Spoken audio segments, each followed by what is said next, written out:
Hey guys, Professor Bill, Comic Book University, and Doomsday Clock, issue number 2. Alright, I may have had my problems with the first issue. I did. I feel they were justified. You don't like that? Meh. In the meantime, this issue was better. This issue wasn't perfect, alright, but this issue was a lot better. I warmed up to the series a lot more, which is good, because it's exactly what I wanted, exactly what I needed. So, first off, I'm really taking a liking to Mime and Marionette. Make no mistake, it's very in a reprehensible, ew, freaked out way, but they're kind of cool. I was digging on the Mime, a little bit last time, but now, you put the Marionette in this too. They seem kind of bumbling, like she cut off the one dude's finger, and then, afterwards, so how do you get in? It's by handprint. She's like, oh crap, did anybody see this guy's finger? Okay, cool. So, I'm not sure if this mime guy actually has any powers. Like, does he have any kind of psychic ability or something like that? I don't know. But then when I realized that this is completely in the Watchmen's universe, no, I presume that he doesn't. Seeing Dr. Manhattan come by and not quite knowing what to do about what's happening here, I don't know why exactly he came for this specifically. That's the thing. There's still a lot of really weird things. There's a lot of things that they're not going to answer, apparently, that they're not going to give you. You know what I'm saying? Like, there's got to be something there, because Ozymandias wanted Marionette very specifically to be involved in this. He came for Marionette. Dr. Manhattan was willing to kill the mime, but he was not willing to kill Marionette. So I'm loving the craziness of the mime, but the Marionette, there's something there. I've got to figure out what exactly it is. Like, what is the secret that he doesn't want to kill her? What does Ozymandias know that we don't? That's always the million-dollar question, right?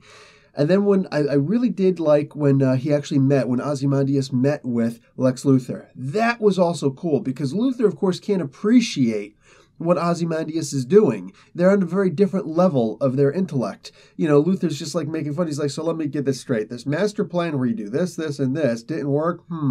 Imagine that. And meanwhile, Ozymandias is like, yeah, I was where you were at one time too. And it would have taken me a while to get it also. But, I need you to kind of try and play catch up.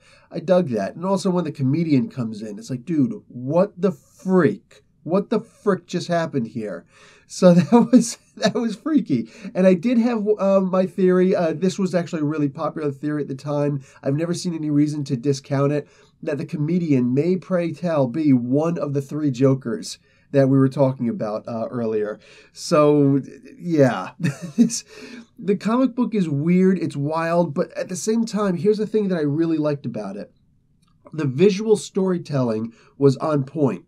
Now, you can't visually tell something, you can't visually explain something for the first time. That's the thing. So the first issue is what it is. That's said, that's done. I stand by my original grade there, that it wasn't that great. I felt that it was a huge hype train, and this comic in itself was very divisive, and that says a lot. That says a lot. The first issue, there are people who loved it and people who just didn't like it at all. They're just like, I could literally pass on this entire event because of this first issue.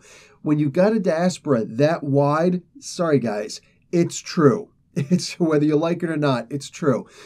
The thing that really gets me here is that with more things being told, the visual effects, it was more than just art. It was like actual visual effects. Like, for instance, when the bat symbol is up and all of a sudden the owl sled comes flying right through. It looks like the eyes of the bat, and then you see what it actually is. That was great. That was great. Now, I know that there's a lot of hints being given in the actual art itself, especially, guys, you have to read the comics at the end, the news articles at the end. That's a must read. There's going to be a whole lot of fluff, but that 1% that actually means something, that's all I'm saying. You need to read that. But so much being in here. I'm starting to appreciate a little bit more. By the time the 3rd issue comes out in a month, I'm going to actually go back and reread issue 1 and 2 and then read issue 3 again. Because I have a feeling that, the natural progression of the story, I have a feeling that a whole lot's going to be explained in issue 3, that all of a sudden you're going to understand the art in issue 1 and 2. So that seems to be the direction that I'm seeing here. So I'm digging that. That being the case, I'm going to give this comic book an A-. I know, there's going to be a whole bunch of people, come on, Professor Bill. Listen, if you're on that side where it's just Jeff Johns did it, it's obviously gold, okay, man, you're already a fan. You don't need my grade. You don't need anything. But if you're like me, and you don't want things just explained to you, you don't want things just handed to you, but you want to have something. You want to know that there is something in the future and not just assume. Look, DC, sometimes they're hit or miss. They either have an amazing story. Check out my review for Wonder Woman this week, Wonder Woman issue number 37.